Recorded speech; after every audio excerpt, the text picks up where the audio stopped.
So first things first, we're going to measure our box to figure out how much wrapping paper we're going to need here. We got 14 and a half. We're about a 16th off, no big deal. A quarter. So now we're going to take our rise, 14-inch rise, 12-inch 1/4 run. Then we're going to hit diag, and it should be 18 and 5/8 plus or minus a 16th. 18 and 5/8.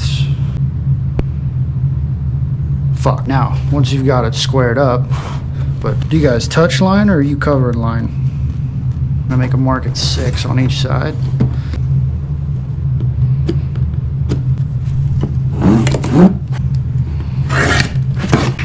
Now you have that part there. Fold it down, find your corners.